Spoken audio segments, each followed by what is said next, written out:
అసలు పవన్ కళ్యాణ్ వ్యూహం ఏంటి? ఆంధ్రప్రదేశ్‌కే పరిమితం అవుతున్నారా? లేకపోతే ఇతర రాష్ట్రాల్లోని కూడా తన పవర్ చూపించబోతున్నారా? ఇది పెద్ద ఎత్తున ప్రచారం అవుతున్న అంశం. ఎందుకు ఈ అంశం వస్తుందంటే అమిత్ షా గారు తమిళనాడుపై ఫోకస్ పెట్టారు. కొత్త కూటమి ఏర్పాటుకు సర్వసిద్ధం చేసుకుంటున్నారు. దానికి పవన్ కళ్యాణ్ గారు కూడా శుభాకాంక్షలు కలిపారు. ఆంధ్రప్రదేశ్లో లాగే అక్కడ కూటమి కూడా సక్సెస్ అవుతుంది అంటున్నారు. అసలు సేనాని అడుగులు ఏ రకంగా ఉండబోతున్నాయో, భవిష్యత్తులో ఇతర రాష్ట్రాలపై ఆయన ప్రభావం ఏంటి? మనతో పాటుగా జనసేన రాష్ట్ర ప్రధాన కార్యదర్శి బొలిశెట్టి సత్య గారు లైవ్లో సిద్ధంగా ఉన్నారు. సత్య గారు నమస్తే. నమస్తే అండి వర్మ గారు. సార్ పవన్ కళ్యాణ్ శుభ ఆదివారం. సార్ పవన్ కళ్యాణ్ గారు ఆయన రాజకీయ పార్టీ మొదలుపెట్టిన దగ్గర నుంచి ఆయన ప్రస్థానం, ప్రస్తుతం ఆయన సక్సెస్, భవిష్యత్తు ఇవన్నీ కూడా సర్వత్రా చర్చనీయాంశంగా మారుతున్న అంశం. మరి ఈ నేపథ్యంలో తమిళనాడుపై ఈయన ప్రత్యేక ఫోకస్ పెడుతున్నారు. తమిళనాడుకి జనసేనని విస్తరిస్తున్నారని వచ్చిన వాయిస్. అలాగే అమిత్ షా గారు కూడా ప్రత్యేకంగా మొన్న వెళ్ళడం, కొత్త పొత్తుని ఏర్పాటు చేసుకోవడం. ఏంటి ఫోకస్ చెన్నయ్యా? అంటే ఫోకస్ చెన్నై కాదండి, ఫోకస్ మొత్తం దేశం, భారతదేశం, సనాతన ధర్మ పునరుద్ధరణ. అంటే ఇప్పుడు ఒకటి వర్మ గారు మీరు చూడాల్సింది ఏంటంటే, మన దేశ ప్రజలు కానీ రాష్ట్ర ప్రజలు కానీ తెలుసుకోవాల్సింది, స్వాతంత్రం రాకముందు దేశం అంతా యునైటెడ్ గా ఉండిందండి. యుద్ధం ఎగనెస్ట్ బ్రిటిష్ ఎలాగైనా సరే మనం గెలాలని, అంతకుముందు మొఘల్స్ మీద చేసి తర్వాత బ్రిటిష్ మీద ఎలాగైనా గెలాలని దేశం అంతా సమైక్యంగా ఉండేది. ఆ టైంలో కాంగ్రెస్ పార్టీ ఉండేది. ఆ కాంగ్రెస్ పార్టీని కూడా ఈవెన్ గాంధీ గారు కూడా ఏంటంటే స్వాతంత్రం వచ్చిన తర్వాత దాన్ని అబాలిష్ చేసి కొత్త పొలిటికల్ పార్టీ పెట్టాలనుకున్నారు, కానీ కాంగ్రెస్ కంటిన్యూ అయింది. సో కంటిన్యూ అయిన తర్వాత కొన్నాళ్ళు assembly, parliament one nation one election లాగా మూడు సార్లు వన్ నేషన్ వన్ ఎలక్షన్ జరిగింది. ఆ తర్వాత రాజకీయాల్లో మార్పులు వచ్చినాయి, అదంతా వేరు. అయితే ఇప్పుడు ఏమైపోయిందంటే దేశభక్తి కంప్లీట్ గా కొరవడిపోయిందండి. దేశం ఎలాగపోయినా పర్వాలేదు, నాకేంటి, డబ్బు డబ్బు డబ్బు అంతే తప్ప మన దేశం, మన సంస్కృతి, మన కల్చరు, మన సనాతన ధర్మం అనేది పోయింది పూర్తిగా. ప్రతి ఒక్కరు కూడా రియల్ ఎస్టేట్ వ్యాపారం అయిపోయాడు. ప్రతి ఒక్కరు కూడా డబ్బు చూస్తున్నారు. ఇక్కడి నుంచి మారాలనే ఉద్దేశంతో పవన్ కళ్యాణ్ గారు పార్టీ పెట్టింది ఏంటంటే దేశంలో వేరే రకమైన ఆలోచన రావాలి. ఆయన Pawan Kalyan learning centre for human excellence అని చెప్పి హైదరాబాద్ లో 3,000 మంది యువకులతో నేతాజీ గురించి బోధించడానికి ఆయన ₹1,00,00,000 ఖర్చు పెట్టి ఒక ప్రోగ్రాం పెట్టారు. శాస్త్రి గారి గ్రంథం ఉంది. అంటే నేతాజీకి ఆంధ్రప్రదేశ్ కి సంబంధం ఏంటి? టెక్నికల్ గా చెప్తే అదేదో చేస్తే వెస్ట్ బెంగాల్ చేయాలి, లేకపోతే ఢిల్లీలో చేయాలి. కానీ పవన్ కళ్యాణ్ గారు యువతని దేశభక్తి వైపు నడిపించాలి, యువతని సనాతన ధర్మం వైపు నడిపించాలి, యువతని నీతి నియమాల వైపు నడిపించాలి అనేది ఏదైతే మనం కోల్పోయామో దాన్ని తెద్దాం అనుకుంటున్నారు. తమిళనాడు కూడా ఎందుకంటే మీరు తమిళనాడు స్పెసిఫిక్ అడిగారు కాబట్టి, తమిళనాడు రాజకీయ చరిత్ర చూస్తే అండి చాలా విచిత్రంగా ఉంటుంది. తమిళనాడు ఏంటంటే డిఎంకే, ద్రావిడ మున్నేట్ర కజగం అని పెట్టింది. ఎందుకు పెట్టారంటే ద్రవిడియన్ లాంగ్వేజెస్ ని, అసలు ద్రావిడ్ ఐడియాలజీ చెప్తాను మీకు. వాళ్ళు యాంటీ బ్రాహ్మణుల తాలూకా ఆధిపత్య ధోరణి నశించాలి. రెండోది ఏంటంటే ద్రవిడియన్ లాంగ్వేజెస్, తెలుగు, కన్నడ, తమిళ్, మలయాళం వాటిని ప్రొటెక్ట్ చేసుకోవాలి. 3 అసలు క్యాస్ట్ సిస్టమ్ ని కంప్లీట్ గా అబాలిష్ చేయాలి. పూజా విధానాలను అబాలిష్ చేయాలి. ఇది వదిలేశారు అందరూ. ఈ మధ్యన డిఎంకే కూడా దేవుళ్ళ గుళ్ళకి వెళ్తున్నారు. మొన్న అమిత్ షా గారు అదే అన్నారు, డిఎంకే గారు ఇప్పుడు పోటీ పడుతున్నారు దేవుళ్ళ గురించి అని చెప్పేసి. తర్వాత 4వది ఏంటంటే రిలీజియస్ హర్డల్స్ తీసేసి, అంటే కల్చరల్ డిఫరెన్సెస్ పక్కన పెట్టి విమెన్ ఎంపవర్మెంట్ ఇవ్వాలి అని. ఈ 4 ద్రవిడియన్ ఐడియాలజీస్. దీన్ని పట్టుకుని ఇన్నాళ్ళు డిఎంకే రాజకీయం చేసింది. తర్వాత ఏఐడిఎంకే వచ్చినప్పుడు ఒక బ్రాడర్ పర్స్పెక్టివ్ తోటి రామచంద్రన్ గారు, ఎంజి రామచంద్రన్ గారు ఏం చేశారంటే ఆల్ ఇండియా అన్నా డిఎంకే అని పెట్టారు. డిఎంకే అనేది స్థాపించింది అన్నా అయినా సరే అది DMK. All India Anna DMK ఎందుకు పెట్టారంటే సౌత్ డిఎంకే కింద మార్చొద్దు, let us get into the national mainstream లోకి వెళ్ళాలి, మనం ఎన్నాళ్ళు ఎలాగ సౌత్ లో ఉండిపోతాం అన్న ఉద్దేశంతో ఆయన ఆల్ ఇండియా అన్నా డిఎంకే అని పెట్టడం జరిగింది. అలాగే ఆయన ఇండిపెండెంట్ గా పోటీ చేయడం జరిగింది. ఇప్పుడు కూడా డిఎంకే అనేది వాళ్ళ చరిత్రలో అండి 68 నుంచి స్టార్ట్ చేస్తే, 67 నుంచి స్టార్ట్ చేస్తే ఈ రోజు వరకు 71 కానీ 77 కానీ 80 కానీ 89 కానీ ఈ రోజు వరకు ఎప్పుడు కూడా డిఎంకే సొంతంగా పోటీ చేయలేరు. వాళ్ళ గొప్పతనం, వాళ్ళ సక్సెస్ ఎన్నాళ్ళు కారణం ఏంటంటే అలయన్స్ లేకుండా ఎప్పుడు పోటీ చేయలేదు వాళ్ళు. ఏఐడిఎంకే 4 సార్లు అలయన్స్ లేకుండా పోటీ చేసింది. జయలలిత ఉన్నప్పుడు అలయన్స్ లేకుండా పోటీ చేసింది, అలాగే ఎంజి రామచంద్రన్ గారు ఉన్నప్పుడు అలయన్స్ లేకుండా పోటీ చేశారు. వాళ్ళు ధీటుగా ఎస్టాబ్లిష్ అవ్వగలిగారు. అంటే వాళ్ళు అలయన్స్ లేకుండా, అంటే ప్రజలు కూడా ఒక నేషనల్ అవుట్లుక్ లో వద్దాం అనుకున్నారు అన్నది AIADMK, all India Anna DMK అనేది ఎప్పుడైతే పెట్టారో వచ్చింది. మనం చూడాల్సింది ఏంటంటే ఇప్పుడు ఐడియాలజీ షిఫ్ట్. ఇది డిఎంకే ఇన్నాళ్ళు ఏఐడిఎంకే డిఎంకే కూడా మాట్లాడుతుంటే ఒక 11 నెలల క్రితమే అన్నామలై గారు ఒక మాట అన్నారు, ఈ రెండు ద్రావిడ పార్టీలు కరప్ట్ అయిపోయినాయి, ఈ పార్టీల నుంచి తమిళనాడుని రక్షించడానికే బీజేపీ వస్తుందని ఆయన చెప్పడం జరిగింది. అయితే రెండు డిఎంకే పార్టీలు, రెండు ద్రవిడియన్ పార్టీలు కరప్ట్ అయిపోయాయని చెప్పేసి ఇప్పుడు ఒక ద్రవిడియన్ పార్టీతో అసోసియేట్ అవ్వడం, నెక్స్ట్ అన్నామలై టైప్ పర్సన్ చూస్తే ఒక ఐపీఎస్ ఆఫీసరు, హానెస్ట్ పాలిటిక్స్ చేద్దాం అనుకున్నాడు, ఆయనకు నచ్చదు. కానీ రాష్ట్రాన్ని రక్షించాలి కదా, తమిళనాడు రాష్ట్రాన్ని రక్షించాలంటే అలయన్స్ లేకుండా బీజేపీ కూడా గెలవలేదు.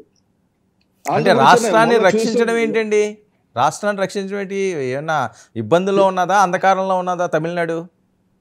అంటే తమిళనాడు ఏమంటే ఇప్పుడు కూడా యాంటీ సౌత్ తీసుకొచ్చి అసలు దేశ విభజన వైపు దారి తీసే పరిస్థితి క్రియేట్ చేస్తారండి. వాళ్ళు చేశారు ఇన్నాళ్ళు.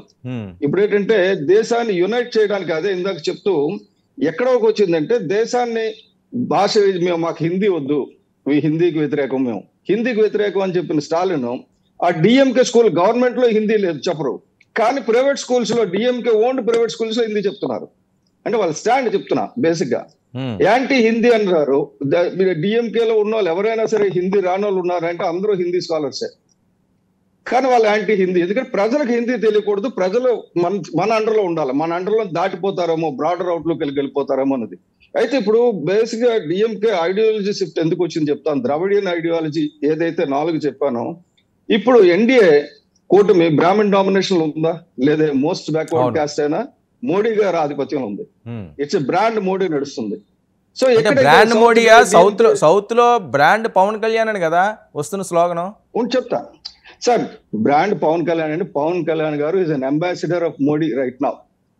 ఇప్పుడు మోడీ తర్వాత ఇంకొక 5 ఏళ్ల తర్వాత 10 ఏళ్ల తర్వాత ఎలాగుంటుందో, పవన్ కళ్యాణ్ గారు ఇదివరకు వాళ్ళు చెప్తుండేవారు కదా దత్తపుత్రుడు అని. పవన్ కళ్యాణ్ గారు టెక్నికల్ గా దత్తపుత్రుడు ఆఫ్ మోడీ గారు, అంతేగాని చంద్రబాబు నాయుడు గారు లేకపోతే ఇంకేదో ఇది కాదు. ఎందుకంటే ఆయన ఐడియాలజీని, నేషనాలిటీని, ఇప్పుడు బీజేపీ ఎందుకు సక్సెస్ అవుతుందంటే ఎక్కడికి పోయినా కూడా ఇదివరకు ఇప్పటికి తేడా ఎందుకు వచ్చిందంటే బేసిక్ గా నేషనలిస్ట్ అవుట్లోకి వచ్చిందండి. ఒక జాతీయత భావం, ఈ దేశం మనది, మన రాష్ట్రం బాగుండాలి, దేశం కూడా బాగుండాలి, అంతేగాని మన రాష్ట్రమే బాగుండాలి, ఈ దేశం ఎలాగపోయినా పర్వాలేదు, ఈ దేశం కొట్టుకున్నా చచ్చినా పర్వాలేదు, హిందూ మతం ఏమైపోయినా పర్వాలేదు. అసలు హిందూ మతానికి వ్యతిరేకంగా ఆ మధ్యన డిఎంకే చేసిన ఇది చూస్తే హిందూ మతానికి వ్యతిరేకంగా కూడా ఉన్నాయి. అంటే హిందీకి వ్యతిరేకంగా, హిందూ మతానికి వ్యతిరేకంగా, జాతీయ ఐక్యతకు వ్యతిరేకంగా నడుస్తున్న తీరు నుంచి రాష్ట్రాన్ని మళ్ళీ గాడిలో పెట్టాలి, తమిళనాడు రాష్ట్రాన్ని. అది ఓన్లీ ఎన్డీఏ మాత్రం చేయగలదు, అది కూడా మోడీ గారి నాయకత్వంలో జరగగలదు. ఓకే, ఇప్పుడు దాన్ని ఏం చేశారంటే ఇప్పుడు పవన్ కళ్యాణ్ గారి పాత్ర ఏంటి తమిళనాడులో? పవన్ ఇప్పుడు బేసిక్ గా చూడండి సార్, మీరు తమిళనాడులో 2019 లో చూస్తే లోక్సభలో 38 సీట్లు వచ్చినాయి, 53% వచ్చింది ఎవరికి, డిఎంకేకి. ఏఐఏడిఎంకేకి 1 సీట్ వచ్చింది, 30% ఓటు వచ్చినా ఒకే 1 సీట్ వచ్చింది. అలాగే అసెంబ్లీలో చూస్తే 159 సీట్లు వచ్చినాయి డిఎంకేకి, 45.38%. కానీ 75 సీట్లు వచ్చినాయి ఇది ఏఐడిఎంకేకి, 39.71, అంటే 5% మాత్రమే ఓట్లు తేడా ఉంది. అయితే ఇప్పుడు రేస్ ఎలాగొచ్చిందంటే బీజేపీకి ఇది వరకు ఉన్నదానికంటే ఓటు శాతం లోక్సభలో 18.28% ఓట్స్ వచ్చినాయండి బీజేపీకి. అంటే విడివిడిగా పోటీ చేస్తే బీజేపీకి 18.28%, ఏఐఏడిఎంకేకి 23.05% వచ్చింది. అంటే కలిపితే 41% ఉన్నారు ఆల్రెడీ. అంటే 46%, 41% అంటే 5% తేడా. ఇది కూడా విడివిడిగా పోటీ చేస్తే, ఎప్పుడే కలుస్తున్నారో కూటమన్నారో డెఫినెట్ గా ఈ పర్సెంటేజ్ పెరుగుతుంది. దానికి తోడు ఇప్పుడు పవన్ కళ్యాణ్ గారు, దానికి తోడు ఏంటంటే తెలుగు ప్రజలు ఎక్కువ ఉన్నారు తమిళనాడులో. ఒకప్పుడు కంబైన్డ్ స్టేట్ కదా, తెలుగు ప్రజలు ఎక్కువ ఉన్నారు. అందులో పవన్ కళ్యాణ్ గారిని అభిమానించే వాళ్ళు ఈ మధ్యకాలంలో విపరీతంగా పెరిగిపోయారు. నాకు తెలిసి ఫ్యాన్ ఫాలోయింగ్ ఉండేది ఇదివరకు, ఇప్పుడు ఫ్యాన్ ఫాలోయింగ్ కాదండి, హిందూ ఫాలోయింగ్ వచ్చింది. పవన్ కళ్యాణ్ గారు మాత్రమే ధర్మాన్ని రక్షించే మనిషి, పవన్ కళ్యాణ్ గారు మాత్రమే దేనికైనా సరే రాజకీయాలకు అతీతంగా రాజకీయ బెనిఫిట్స్ గురించి కాకుండా సనాతన ధర్మం గురించి తిరగబడతాడు, నిలబడతాడు అనేది వచ్చింది. అంటే చెగువీరా నుంచి ఇప్పుడంతా సనాతనం వైపు వెళ్ళిందా సార్? చెగువీరా కూడా సనాతనమే. చెగువీరా కూడా ఆయన ప్రాణాన్ని దేని గురించి అర్పించాడంటే స్వార్థం గురించి కాదు. పక్క దేశంలో అన్యాయం జరుగుతుంటుంది, తిరగబడ్డాడు. సో చెగువీరా అంటే లెఫ్ట్ అని చెప్పేసి వాళ్ళు అనుకుంటున్నారు కానీ కాదు. చెగువీరా కూడా ధర్మం గురించి పోరాటం చేసి చనిపోయిన యోధుడు. అంతే తప్ప చెగువీరా అధర్మం యోధుడు కాదు. చెగువీరా కమ్యూనిస్ట్ కాదు. చాలా మంది లెఫ్ట్ రైట్ ఐడియాలజీ అంటారు కదా. లెఫ్ట్ ఐడియాలజీ అయినా రైట్ ఐడియాలజీ అయినా ఒకటేనండి. ధర్మం వైపు ఉన్నంత కాలం మంచిది. అది ధర్మం పక్కకు వదిలేసి లెఫ్ట్ వెళ్ళినా తప్పే, రైట్ వెళ్ళినా తప్పే. అందుకనే ధర్మాన్ని మూలంగా పెట్టుకుని పవన్ కళ్యాణ్ గారు ముందుకెళ్తారు తప్ప అతను లెఫ్ట్ ఐడియాలజీ అంటుందో రైట్ ఐడియాలజీ అంటుందో. ఇప్పుడు ప్రస్తుతానికి తమిళనాడులో మొత్తం ప్రజలందరూ కూడా మోడీ గారి నాయకత్వం వైపు చూస్తున్నారు. తెలుగు ప్రజలు ట్రెడిషనల్ గా పవన్ కళ్యాణ్ గారి నాయకత్వం వైపు చూస్తున్నారు. కాబట్టి తమిళనాడులో నార్మల్ గా ఇద్దరు కలిస్తేనే 42% వచ్చింది. పవన్ కళ్యాణ్ గారు కలిస్తే ఇంకో 10% పెరుగుతుంది అక్కడ, నేను చెప్తాను అప్పుడు. ఎందుకంటే అలయన్స్ తో పాటు పెరుగుతుంది, ప్లస్ పవన్ కళ్యాణ్ గారు తెలుగు ఓట్లు ధర్మం ఓట్లు కలిపితే అది నేను చెప్తున్నా ఇవాళ జ్యోతిష్యం కింద రాసుకోండి. 2026 ఎలక్షన్ లో జ్యోతిష్యాలు నమ్మొచ్చా సత్య గారు? జ్యోతిష్యం కింద పెట్టుకోండి, ఇది నేను చెప్తున్నా రాసి పెట్టుకోండి. ఇది వరకు బీజేపీ మహారాష్ట్రలో ఏమవుతుందో, హర్యానాలో ఏమవుతుందో, ఢిల్లీలో ఏమవుతుందో నేను ఎలక్షన్ రిజల్ట్స్ కి ముందు చెప్పాను. ఆ 3 కరెక్ట్ అయినవి, ఎక్కడ తప్పలా. ఇప్పుడు కూడా చెప్తున్నా 2026 ఎలక్షన్స్ లో 234కి 200 పైచిలకు సీట్లు అలయన్స్ ఎన్డీఏ అలయన్స్ కి వస్తున్నాయండి. 2026 కంటే 2026 లో 200 కంటే పై సీట్లతో అలయన్స్ గవర్నమెంట్ ఫామ్ చేస్తుంది. 234 టోటల్. అందులో 200 సీట్లు పైన వస్తాయి. మళ్ళీ 200 సీట్లు అంటే నేను మళ్ళీ అక్కడ కూడా వాళ్ళకి డిఎంకే 10 కూడా రావచ్చు, నేను చెప్పలేను. ఎందుకంటే 11 వచ్చినాయి, రేపు 10 రావచ్చు. ఒక్కటండి, డిఎంకే ఎక్కడ వెళ్తుందంటే ఎగ్నెస్ట్ నేషన్ వెళ్తుంది. అది తప్పు. ఇప్పుడు ఐడియాలజీ ఎప్పుడైతే ఐడియాలజీ షిఫ్ట్ వచ్చిందో ఇప్పుడు చూడండి, డిఎంకే అంటే ద్రవిడియన్ ఐడియాలజీస్ ఏవై 4 ఉన్నాయో ఆ 4 కూడా ఈ రోజు ఎన్డీఏ ఫామ్ చేస్తుంది. ఏంటి? ఒకటి బ్రాహ్మణ్ యాంటీ బ్రాహ్మణ్ అని చెప్పుకున్నారు కదా, బ్రాహ్మణులకు అధికారం ఉండకూడదని. ఇప్పుడు మోడీకి అధికారం, Modi most MBC backward caste person. అలాగే అప్లిఫ్ట్మెంట్ ఆఫ్ రీజనల్ లాంగ్వేజెస్ అన్నారు, అది ఏకంగా చట్టం చేశారు బీజేపీ వాళ్ళు. అంటే సత్య గారు ఒక విషయం, ఇక్కడ ప్రాంతీయ నినాదం ఎత్తుకోవడం ఏమైనా తప్పు కింద భావిస్తున్నారా మీరు? అస్సలు తప్పు అని అనడం లేదండి. ప్రాంతీయ నినాదం ఉండాలి. మా పార్టీ సిద్ధాంతమే ప్రాంతీయతను వేయడం జాతీయవాదం. అంటే డెఫినెట్ గా జాతీయవాదం ఉంటది, కానీ ప్రాంతీయతను వదలం. కానీ జాతీయవాదం లోపించింది తమిళనాడులో, ఈ డిఎంకేలో. జాతీయవాదాన్ని యాడ్ చేస్తున్నాం అక్కడ. ప్రాంతీయత ఎప్పుడూ వదలకూడదండి. ఇప్పుడు ముందు మీ ఇల్లు చక్కబెట్టుకున్న తర్వాత కదా సొసైటీని చక్కబెట్టేది, వీధులు. తమిళనాడులో వాళ్ళు చేసేది అదే కదా, చేయడం లేదు. అదే చెప్పేది. ఇప్పుడు ఏమైందంటే, ఇప్పుడు ప్రకాష్ రాజ్ లాంటి వాళ్ళు అన్ని మతస్థులు హిందూ మతం మీద దాడి చేస్తున్నారు. వాళ్ళు ప్రకాష్ రాజ్ తమిళనాడు కాకపోయినా లేకపోతే ఏమైనా సరే ఇప్పుడు అక్కడ ఒక పద్ధతి ప్రకారంగా హిందూ మతం మీద దాడి. ఇంకోటి వేస్తే దేశంలో ఉన్న అన్ని హిందూ దేవాలయాల్లో ప్రశస్తమైన దేవాలయాలు అన్ని తమిళనాడులోనే ఉన్నాయి. ఎవరో ఒకరు somebody has to bell the cat. ఆ పని పవన్ కళ్యాణ్ గారు చేశారు. ఎస్, నేను సనాతన ధర్మం గురించి నిలబడతాను. సరే, ఇప్పుడు కాదండి, ఇప్పుడు ఆ టెంపుల్కి ఏం అపచారాలు జరగట్లేదు కదా. ఆంధ్రప్రదేశ్లో ఉన్న తిరుమల తిరుపతి దేవస్థానాల్లో అపచారాలు జరుగుతున్నాయి కానీ. లేదు, అది అపచారాలు జరగకపోవడం కాదు. వాళ్ళు అసలు మాకు హిందూ వద్దు, హిందుత్వం కూడా వద్దు, హిందీ వద్దునే ఉంది. టెంపుల్స్ వదిలేయండి. టెంపుల్స్ లో ఇప్పుడు ఆల్రెడీ ఫోటోలు డిఎంకే వాళ్ళు పెట్టుకుంటున్నారు. తప్పనిసరి పరిస్థితి వచ్చింది. డిఎంకే వాళ్ళు కూడా ఫోటోలు పెట్టుకుంటున్నారు టెంపుల్లో. వాళ్ళు రాజకీయ నాయకుల ఫోటోలు పెట్టుకుంటున్నారు. అసలు దేవుడే లేడన్న పార్టీ నుంచి రాజకీయ నాయకుల ఫోటోలు పెట్టుకున్న పార్టీకి వచ్చేసింది ఇప్పుడు. కాబట్టి అది కాదు. మనం చూసేది ఏంటంటే పాలిటిక్స్ ఆఫ్ ఆపర్చునిటీస్ అని ఒకటి ఉంటుందండి. ఏది అవకాశవాద రాజకీయం. అటువైపు జనసేన వెళ్ళడంలా, అటువైపు బీజేపీ వెళ్ళడంలా. బీజేపీ కన్స్ట్రక్టివ్ గా స్టెప్ బై స్టెప్ చేసుకొని బీజేపీ చూడండి, 2006లో బీజేపీ ఓట్ షేర్ 2% తమిళనాడులో, 2011లోనూ 2%, 2016లో 3%, 2021లో 3%. తర్వాత పార్లమెంట్ ఎలక్షన్స్ కి వచ్చేసరికి 18.28%. అవును, అంటే ప్రజలు యాక్సెప్ట్ చేస్తున్నారు. అంటే 3 నుంచి 18, ఆ 18 నుంచి నెక్స్ట్ ఎక్కడికి వెళ్తుంది అనేది మనం 18 + 23 అని యాడ్ చేసుకుని 41 అంటున్నాం. ఈ 18 ఆల్రెడీ 30 అయింది అనుకోండి, 30 + 21 అంటే 53 అయిపోయింది కదా.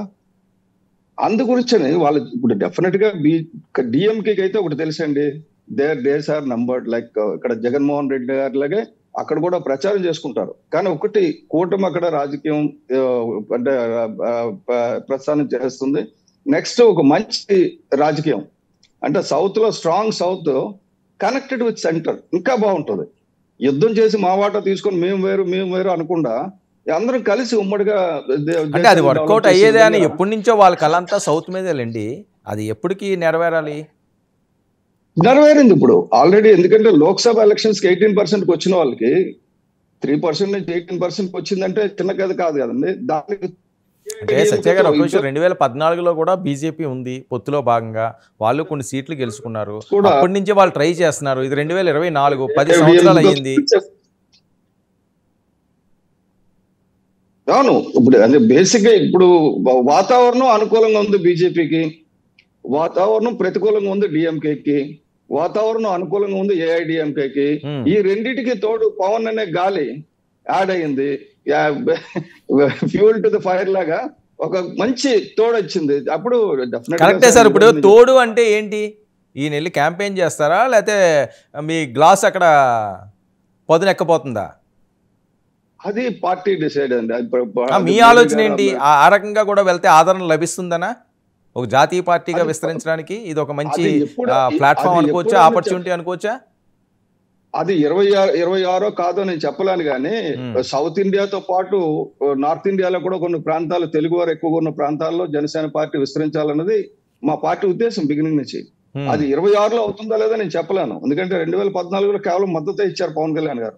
తర్వాత ఎందుకంటే పవన్ కళ్యాణ్ గారికి మిగతా నాయకుల్లాగా తొందర లేదు, రాజకీయంగా అర్జెంట్ గా ఎదిగిపోవాలి, అర్జెంట్ గా తినేయాలి, ఇది కాదు. ఆయన ఆర్గానిక్ గ్రోత్ అంటారు. ఆర్గానిక్ గ్రోత్ అంటే సహజంగా గ్రో అవ్వాలి. అక్కడ పార్టీ ఎవరైనా వచ్చి లీడర్షిప్ తీసుకొని ముందుకు వస్తే మంచిది, లేదనుకోండి టైం పడుతుంది. ఎప్పుడైతే పుష్ చేస్తామో ఏమవుతుందంటే మనకి రకరకాల నెగిటివ్ ఆస్పెక్ట్స్ వస్తుంటాయి. ఇప్పుడు ఫ్యూచర్ లో నార్త్ సౌత్ ఏ రకంగా విస్తరిస్తారు, ఎలాగ వెళ్తారు అనే అంశం ఉంటే, ఆంధ్రప్రదేశ్లో ఇచ్చిన ఆపర్చునిటీనే సరిగ్గా ఉపయోగించుకోవట్లేదు. చాలా దారుణమైన అవినీతి కూరుకుపోయారట. ఈ 11 నెలల్లో చేసింది ఏమీ లేదట, ప్రజా వ్యతిరేకత వచ్చిందట. నిన్న మొన్న ఏదో ఒక సర్వే వస్తే అందులో సుమారు 70 మందికి పైనే అసంతృప్తి ఉంది నాయకుల మీద, ఇప్పుడు గెలిచిన నాయకుల మీద అని. ఇవన్నీ ఏంటి? ఉండొచ్చండి. మీరు అందుకే చెప్తాం కదా, ప్రజలు కూడా మారాలి. ప్రజలు కూడా ఏంటంటే ఎక్కడి నుంచో ఒకరి దగ్గర నుంచి వచ్చితే గెలిపించడం కాకుండా పార్టీ సిద్ధాంతాల మీద బేస్ చేసుకుని ముందుకెళ్ళేటట్టు. ఇప్పుడు ప్రస్తుతానికి రాజకీయాలకు వచ్చాం. పవన్ కళ్యాణ్ గారు ఎలా పరిపాలిస్తున్నారో అందరికీ తెలుసు. పవన్ కళ్యాణ్ గారు అవినీతి చేశారని కానీ, లేకపోతే పవన్ కళ్యాణ్ గారి టైంలో జప్పు జరుగుతుందని ఉండదు కదా. పవన్ కళ్యాణ్ గారు లాగే అందరూ 175 మంది ఎమ్మెల్యేలు కూడా పవన్ కళ్యాణ్ గారు లాగా చేయాల్సి వస్తుంది. అంటే ఒక విషయం, ఇప్పుడు పవన్ కళ్యాణ్ గారు తప్పు చేశారా లేదా అన్నది ప్రజలు చూస్తారా, లేకపోతే జనసేన పార్టీలో మిగతా నాయకులు ఏదైనా తప్పు చేశారా అన్నది కూడా పరిగణలోకి తీసుకుంటారా? జగన్మోహన్ రెడ్డి గారి హయాంలో 2019 నుంచి 24 వరకు జగన్మోహన్ రెడ్డి గారు మాత్రమే తప్పులు చేశారు అని చెప్పి మొన్న రిజల్ట్ ఇచ్చారా? కాదండి, తప్పనిసరిగా మీరు నేను అదే చెప్తున్నా, మారాల్సిన అవసరం ఉందని చెప్తున్నాను. కానీ మారకపోయినా వస్తుందని నేను చెప్పడంలా. కూటమి ప్రభుత్వం గెలవాలి, మళ్ళీ గెలవాలి ఆంధ్రప్రదేశ్ లో అంటే పవన్ కళ్యాణ్ గారు ఎంత చిత్తశుద్ధితో పనిచేస్తున్నారో అంతే చిత్తశుద్ధితో మిగతా వాళ్ళందరూ కూడా 163 మంది కూడా పనిచేస్తేనే కూటమి ప్రభుత్వాన్ని ఆశీర్వదిస్తారు. రాకపోతే తగ్గుతుంది. బాగా చేశారనుకోండి ఆ మిగతా 11 కూడా పోతాయి వాళ్ళకి. మొత్తం 175కి 175 వైనాట్ అని చెప్పొచ్చు. అంటే వాళ్ళ స్లోగన్ మళ్ళీ మీరు ఎత్తుకుంటున్నారు, ఆ స్లోగన్ ఎత్తుకునే 11కి పరిమితం అయ్యారు. మళ్ళీ మీరు వైనాట్ 175 అని వెళ్తే అది వర్కౌట్ అవుతుందా?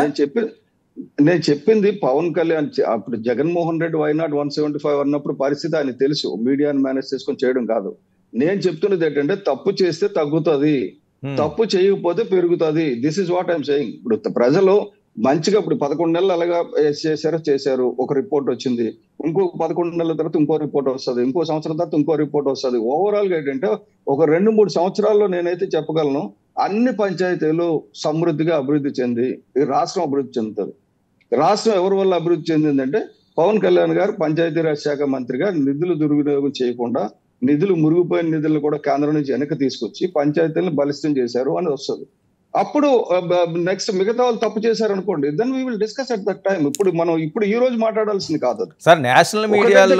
నేషనల్ మీడియాలోనే కవిత లాంటి వారు పవన్ కళ్యాణ్ గారి మీద చేస్తున్న కామెంట్స్, అన్ఫార్చునేట్లీ ఆయన డిప్యూటీ సీఎం అయ్యారు అని, ఇది ఎలా తీసుకోవాలి? అంటే అప్పుడు ఆవిడని పెద్ద ఆవిడని చేసినట్టు అవుతుంది. ఇప్పుడు శ్రీరెడ్డి కామెంట్స్ లాగే కవిత కామెంట్స్ ని కూడా నేను చెప్దాం అనుకోవడం లేదు. ఎందుకంటే షీఈస్ డాటర్ ఆఫ్ సంబడి, మాటకారులు, వాళ్ళ కుటుంబం అంతా మాటకారులు, ఎలాగోలాగా వచ్చేసారు. ఒకసారి అధికారం ఇచ్చిన తర్వాత తప్పు చేస్తే ఇప్పుడు కేసీఆర్కి ఏ గతి పట్టదో మాకు అదే గతి పడుతుంది. ఇందులో ఏం తేడా ఉండదండి. జగన్మోహన్ రెడ్డికి ఏదైతే చుక్కలు చూపించారో ప్రజలు అవే చుక్కలు మాకు చూపిస్తారు రేపు పొద్దున్న తప్పు చేస్తే. అందుకే పవన్ కళ్యాణ్ గారు పదే పదే చెప్తున్నారు, మనం చాలా నిబద్ధతతో ఉండాలి, అకౌంటబుల్ గా ఉండాలి, తప్పు ఎవరు చేసినా నేను ఒప్పుకోను, మన వాళ్ళు తప్పు చేసినా సరే నిర్దాక్షిణ్యంగా ఉంటున్నా అని చెప్తున్నారు. కొంతమంది తప్పు చేశారు మీ దృష్టికి వచ్చినట్టు మా దృష్టికి వస్తాయి. తెలుగు రాష్ట్రాల్లో భాగంగా ఉన్న తెలంగాణలో పరిస్థితి ఏంటి? పార్టీ పరిస్థితి ఓకే, మీరు తమిళనాడు అంటున్నారు, తమిళనాడులో ప్రభావం చూపిస్తామంటున్నారు, నార్త్ కూడా విస్తరిస్తామంటున్నారు. పక్కనున్న తెలంగాణలో పరిస్థితి ఏంటి? జనసేన ఇక్కడే పుట్టింది కదా. బ్రహ్మాండంగా ఉంటుందండి తెలంగాణలో. నెక్స్ట్ తెలంగాణలో కూడా కూటమి ప్రభుత్వం వస్తుంది. మీకు చెప్తున్నాను, రాసుకోండి. తెలంగాణలో కూటమి ప్రభుత్వం వస్తుంది, తమిళనాడులో కూటమి ప్రభుత్వం వస్తుంది, వెస్ట్ బెంగాల్లో కూడా కూటమి ప్రభుత్వం రావడానికి అవకాశాలు చాలా ఎక్కువ ఉన్నాయి. ఇది పరిస్థితి. ఎందుకంటే అందులో అనుమానం లేదు. ఇప్పుడు ఏమంటే అన్నామలైని మొన్న తీసేశారన్నారు కదా, బండి సంజయ్ గారు లాస్ట్ టైం ఎలక్షన్స్ లో బండి సంజయ్ గారిని తీసేసింది, ఇంపాక్ట్ తగిలింది పార్టీకి. అగ్రెసివ్ గా వెళ్తున్న అతను తీశారని. అయితే ఒక్కొక్కసారి ఏం చూస్తారంటే పార్టీ లాంగర్ ఇంట్రెస్ట్ చూస్తుంది, లార్జర్ ఇంట్రెస్ట్ చూస్తుంది. బండి సంజయ్ గారిని తీసేసి డిస్మిస్ చేసి పక్కన పారేలేదు కదా. ఆయన ఇప్పుడు యూనియన్ హోమ్ మినిస్టర్. రేపొద్దున అన్నామలై గారు అన్నారు అవినీతి పార్టీలు ఇది కుదరదు అది ఇది అని చెప్పి గట్టిగా గొడవ పెట్టారు. ఆయన రెండు అవినీతి పార్టీలు అని ఒక పార్టీతో పొత్తు పెట్టుకుంటున్నాం. పొత్తు పెట్టుకున్నప్పుడు అతను ప్రెసిడెంట్ గా ఉంటే కుదరదు, కానీ ప్రెసిడెంట్ గా తీసేయాలని తీయలేదు. అందరు ప్రెసిడెంట్లు మారుస్తున్నప్పుడు ఇతను కూడా మార్చారు అంతే. కానీ ఈయన కూడా బ్రైట్ ఫ్యూచర్, అన్నామలై కూడా బ్రహ్మాండమైన ఫ్యూచర్ ఉంది. Annamalai is become national famous person అయిపోయాడు ఆయన. సో ఏంటి అంటే కాదండి, ఇప్పుడు మీరు చెప్పేదాన్ని బట్టి వస్తే ఈ మధ్య వస్తున్న వార్తలు పవన్ కళ్యాణ్ గారు ఉప ముఖ్యమంత్రి అవుతారు, ఇంకొకటి అవుతారు, ఇంకొకటి అవుతాయి అంటున్నారు. ఏంటి అటువైపు అడుగులేస్తున్నారా డిప్యూటీ సీఎం నుంచి? అంటే ఉప ముఖ్యమంత్రి అవుతారని కాదు, మీరు సారీ ఉప ప్రధానమంత్రి, సారీ ఇక్కడ డిప్యూటీ సీఎం అయినట్లుగా ఉప ప్రధాని అవుతారా అని. అంటే ఇప్పుడు సారీ భవిష్యత్ ఏమవుతుందో ఎవరు చెప్పలేమండి. పవన్ కళ్యాణ్ గారు ఆయన పని ఆయన చేస్తూ వెళ్తారు. కాదండి, ఉప ప్రధాన లేదా ప్రధానమంత్రినా? సార్ ఏదైనా చెప్పలేము, ఏది కాకపోవచ్చు, ఏదైనా అవ్వచ్చు. ఎందుకంటే ఇప్పుడు మన కర్మ మనం చేసుకుంటూ వెళ్ళిపోతాం భగవద్గీత ప్రకారంగా. మా ఫలితం వదిలేస్తాం, ప్రజలకు వదిలేస్తాం. ప్రజలు నిర్ణయిస్తారు ఉప ప్రధాన అవ్వాలా అసలు ఏమి అవ్వకూడదా అన్నది ప్రజలు నిర్ణయిస్తారు. పవన్ కళ్యాణ్ గారు అయితే ప్రస్తుతానికి ప్రజల గుండెల్లో, దేశ ప్రజల గుండెల్లో ఉన్నారు. నంబర్ 1. ఇప్పటి వరకు పవన్ కళ్యాణ్ అంటే ఎవరో తెలియని వాళ్ళు, నేను ఢిల్లీలో మాట్లాడుతున్నా, కర్ణాటక కాదు మన మహారాష్ట్రలో మాట్లాడుతున్నా, చాలా మంది పవన్ కళ్యాణ్ ఎవరు అనేవారు. అంటే చిరంజీవి గారు బ్రదర్ అని చెప్పాల్సి వచ్చింది ఒక్కోసారి. ఇప్పుడు పవన్ కళ్యాణ్ గారు ఎవరు అని అడగడంలా పవన్ కళ్యాణ్ గారు ఎవరు అందరికి తెలిసిపోయింది. కొద్ది రోజులు ఇంకా కొద్ది రోజులు వస్తే పవన్ కళ్యాణ్ గారు మొహం చూసి ఓటేసే పరిస్థితి వస్తుంది. ఎందుకంటే పీపుల్ స్టార్ట్ లైకింగ్ అండి. ఇప్పుడు అన్నా హజారే ఉన్నారు, Anna Hazare crusader against corruption అని దేశం అంతా నమ్మింది. అన్నా హజారే వెనకాల ఫాలో అయ్యారు. ఇప్పుడు పవన్ కళ్యాణ్ గారు ఒక నిజాయితీ పరుడు. పవన్ కళ్యాణ్ సొంత డబ్బులు ఖర్చు పెట్టుకొని రాజకీయం చేస్తున్నాడు. పవన్ కళ్యాణ్ ధర్మం గురించి